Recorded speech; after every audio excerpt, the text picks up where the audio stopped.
kasih tahu, oh lewat awal nanti bahwa saya tidak banding. Ya dia sampai bikin pernyataan ke kami pada waktu itu. Kami menghormati keinginan Amarzoni dan keluarga untuk menjalankan pidananya tidak Nusa Kambangan, ya. Yang menjatuhkan vonis 7 tahun terhadap Amarzoni. Halo, bestinya kata Ani. Besti, Palu Hakim mungkin sudah diketuk. Namun bagi Amarzoni, babak paling mencekam justru baru aja dimulai. Bukan lagi soal berapa tahun ia harus mendekam, melainkan di mana ia akan menghabiskan sisa masa hukumannya.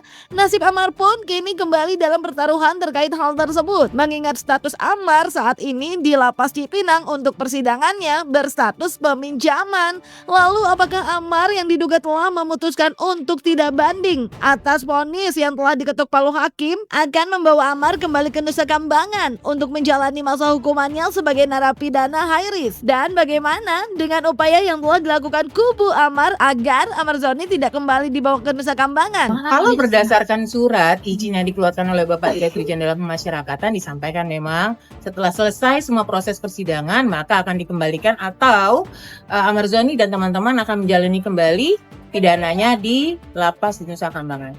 Kita masih menunggu arahan dari pimpinan. Yang pasti dari Lapas Narkotika sendiri sudah berkoordinasi dengan pihak Kejaksaan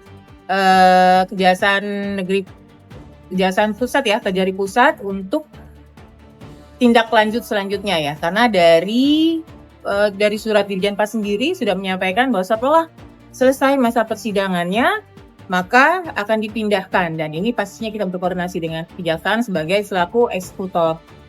7 tahun tidak ada upaya banding dan kita akan segera untuk tindak lanjut selanjutnya. Tapi sekali lagi kita menunggu arahan pimpinan dan untuk update-nya akan segera kami sampaikan. Kalau dalam putusan itu kan selanjutnya adalah keluarnya kutipan putusan dari pengadilan. Selanjutnya itu akan ada inkrahnya itu adalah nanti eksekusi dari kejaksaan. Nah, kita nunggu proses itu dulu. Kami menghormati keinginan Amarzoni dan keluarga untuk menjalankan pidananya tidak Nusa Kambangan, ya. Tapi sekali lagi bahwa kita menunggu arahan dari pimpinan, pastinya akan ada pertimbangan. Tapi untuk saat ini yang bisa saya sampaikan, kita masih berpegang pada surat izin yang dikeluarkan oleh Bapak Direktur Jenderal Pemasyarakatan bahwa selesai masa persidangan atau selesai semua proses persidangan, Amarzoni dan rekan-rekan atau teman-teman kembali menjalani pidana di Lapas di Nusa Kambangan. Ketakutan yang mencekam yang selama ini menguasai pikiran Amarzoni kini memang masih membuatnya seolah bergantung pada sisa harapan yang ada. Meskipun sejak akhirnya ia mendapatkan izin untuk dipinjamkan sementara ke Cipinang dari NK untuk menyelesaikan persidangannya, Amar pun kerap menyampaikan keinginannya untuk tidak dikembalikan lagi ke NK dan bisa menjalani masa hukumannya tetap di Jakarta. Sementara itu, Kepala Subdirektorat Kerjasama Dirjen Pemasyarakatan Rika Aprianti dalam keterangannya kepada media, kalau status napi tingkat high risk Amar di NK bisa saja menurun ke tingkat yang medium atau lebih rendah jika asesmennya memenuhi persyaratan. Dan tentunya pembinaan yang dilakukan juga diharapkan bisa membuat Amarzoni menyadari kesalahannya. Nah, dari semua hal ini kami berharap sekali gitu kan kalau untuk Pak Dirjen bisa membuka waktu untuk kesempatan untuk diwakilkan oleh kuasa hukum saya dan orang terdekat saya gitu kan untuk datang bertemu gitu loh, menyiapkan waktu untuk bersosialisasi bagaimana supaya saya pribadi saya berharap tidak dibalikin lagi ke Nusa Kambangan karena bagaimanapun itu tidak proporsional bagi saya gitu loh. Karena saya bukan tempatnya di situ gitu loh. Dan saya bukan sebagai seorang penjahat besar gitu loh yang harus dibikin seolah-olah dihancurkan hidup saya gitu loh. Iya, dia sendiri curhat sama saya kalau dia tidak mau lagi dibalikan ke NK karena udah selama berapa ya? Selama 2 bulan kalau nggak salah dia di NK. 2 bulan, hampir 3 bulan dia di NK. Dia sudah merasakan apalagi yang high risk. Kita semua tahu kan yang kalau di Nusa Kambangan itu yang high risk itu yang udah paling top tier-nya lah, paling tinggi gitu loh. Dan dia sudah merasakan di sana. Dia sudah betul-betul kapok dan betul-betul trauma karena berada di sana gitu. kan kita tidak mengenal perkara dan nanti kan akan dikumulasikan dengan sisa pidana yang lain, sisa pidana sebelumnya ditambahkan pidana yang baru dan menjalankan seluruh pidananya itu di Nusa Kambangan. Tergantung hasil asesmen. Kan kita membuat lapas high risk itu adalah salah satu, kami pernah disampaikan oleh Bapak Dirjen dan juga Bapak Menteri. Pemindahan ke Nusa Kambangan itu bukan hanya tindakan punitif, represif, tapi juga rehabilitatif. Karena kita harapkan setelah dipindahkan ke sana, siapapun itu, termasuk dalam hal ini warga Amarzoni, dapat menyadari kesalahannya, berubah perilakunya, dan dari hasil asesmen dengan perubahan perilakunya, maka tingkat keamanannya pun akan turun dari high risk menjadi maksimum ataupun medium selanjutnya. Jadi kami sendiri tidak ingin warga binaan kami berlama-lama di lapas high risk. Karena ini adalah bagian dari wujud pembinaan kami. Kalau memang 6 bulan turun, berarti kami menganggap pembinaan kita berjalan dengan baik, ya. Dan warga binaan dalam hal ini Amarzoni pun berarti menjalankan pidananya dengan baik. Apa? Kriteria untuk turun dari high risk? Salah satunya pastinya mengikuti semua program pembinaan dengan baik, tidak mengikuti aturan yang berlaku di lapas, dan tidak melakukan pelanggaran-pelanggaran. Antara lain seperti itu. Selain terkait akhir keputusan nantinya Amarzoni akan dipindah ke Nusa Kambangan atau tetap menjalani masa hukumannya di Jakarta, sebelumnya soal upaya banding dan pencabutan kuasa terhadap John Matias yang telah disampaikan, di mana preskon 2 pengacara baru Amar yang mengaku direkomendasikan oleh Camelia, hal tersebut jadi memanas lantaran menurut John, perkara Amar menjadi rumit justru karena adanya dugaan pihak-pihak di luar keluarga dan tim kuasa hukum yang kerap bicara di luar kapasitasnya, hingga diduga jadi memperkeruh dengan giringan opininya yang bikin Amar semakin pusing. Terlebih terkait banding dan pencabutan kuasa terhadap John pun ternyata nggak benar, Besti. Lalu bagaimana keluarga mengenai vonis yang dijatuhkan Amarzoni, dan benarkah kondisi Amar kini semakin terpukul? Dan di kesempatan kali ini kita mau menyampaikan sehubungan dengan putusan Majelis Hakim di Pengadilan Negeri Jakarta Pusat yang menjatuhkan vonis 7 tahun terhadap Amarzoni. Ya, berkaitan dengan itu, Amarzoni telah menunjuk kami, kantor hukum Krisnamurti Law and Partners, sebagai kuasa hukumnya dalam menjalankan segala proses hukum yang berjalan saat ini. Dan untuk itu, kuasa hukum lama, sebagaimana tadi kami bertemu dengan Amarzoni menyampaikan telah mengakhiri hubungan kuasa hukum dengan klien Amarzoni sampai tingkat pengadilan negeri, sampai tingkat tahap ini. Jadi untuk itu kami selaku kuasa hukum Amarzoni akan melanjutkan apa yang klien kami inginkan gitu. Kasih tahu lewat awal nanti bahwa saya tidak banding. Ya, dia sampai bikin pernyataan ke kami pada waktu itu. Ya, pernyataannya intinya dia tidak akan melakukan banding.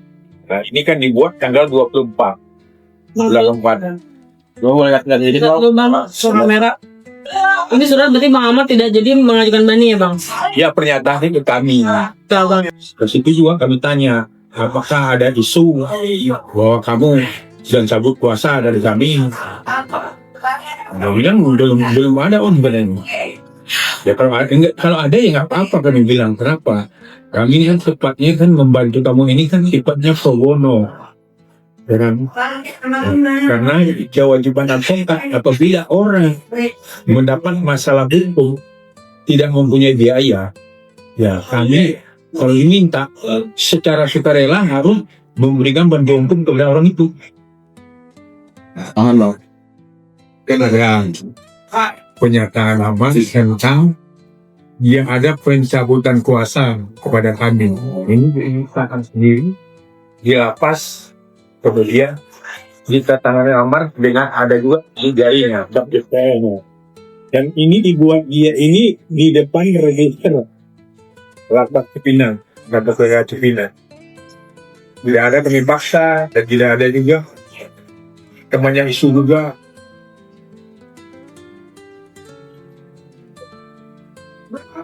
Kemudian yang aneh ini di kasus keempat ini, karena terlalu banyak yang ikut campur tangan, akhirnya ya kami sebagai PH juga merasa dalam penanganan perkara yang keempat ini merasa banyak kesulitan.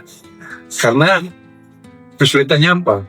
Kadang-kadang kan PH belum berbicara tentang, banyak orang berbicara di media ya luar materi hukum ini, karena ada banyak statement yang dikeluarkan luar dari PH.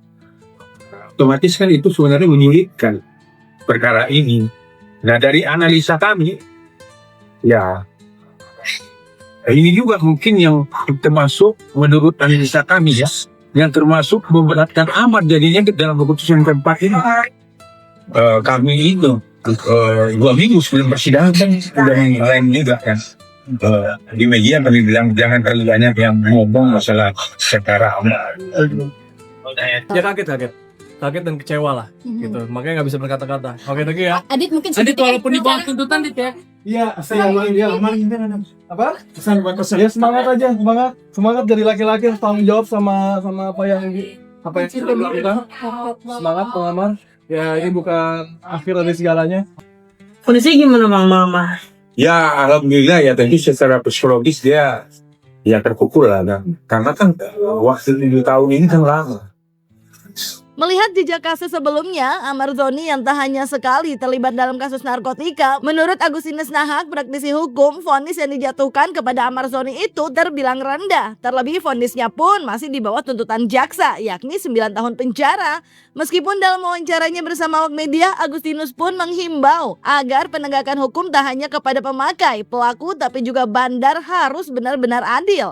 Apalagi sampai ada dugaan peredaran narkotika di lapas yang seharusnya tidak terjadi. Kalau menurut saya hukumannya termasuk rendah nih. Harusnya lebih berat karena dia berulang kali melakukan tindak kejahatan di urusan narkoba. Apalagi yang kemarin itu divonis 7 tahun, itu kan mereka pesta itu kan di dalam lapas, di mana tempat yang harusnya clear ya dari urusan apapun, termasuk dengan urusan narkoba. Kan ini juga mencederai terkait dengan pengamanan di lapas. Nah juga minta supaya petugas lapas itu harus ditindak karena ini membahayakan. Tempat yang dianggap aman justru tidak aman buat geng-geng narkoba ini. Saya apapun itu kan kita harus hormati ya. Namanya juga putusan pengadilan, itu pasti ada pertimbangannya. Tapi kalau pelaku narkoba itu memang tidak boleh dipercaya, karena orang narkoba itu pasti suka berbohong, bahkan suka juga menghabiskan uang untuk supaya menggunakan barang haram tersebut. Dan yang lebih fatal lagi kalau dia juga ternyata bersama-sama. Dan ini kan membahayakan juga masyarakat ketika barang itu bisa nyampe ke generasi muda, rusak mental generasi muda. Makanya saya bilang apa? Penegakan terhadap narkoba, urusan hukum terhadap para bandar, para pemakai, pelaku ini harus benar-benar adil. Yap Besti, doakan yang terbaik aja. Semoga apapun itu bisa dijalani dengan baik dan memberi dampak baik. Dan pastinya juga jadi pelajaran nih buat kita semua untuk say no to narkoba. Bikin ribet, bikin juet Besti, nyusahin, dan bawa petaka juga narkoba itu. Jangan lupa like, subscribe, komen, dan share biar bisa dapetin video berita kece lainnya hanya di Kata Ani Besti.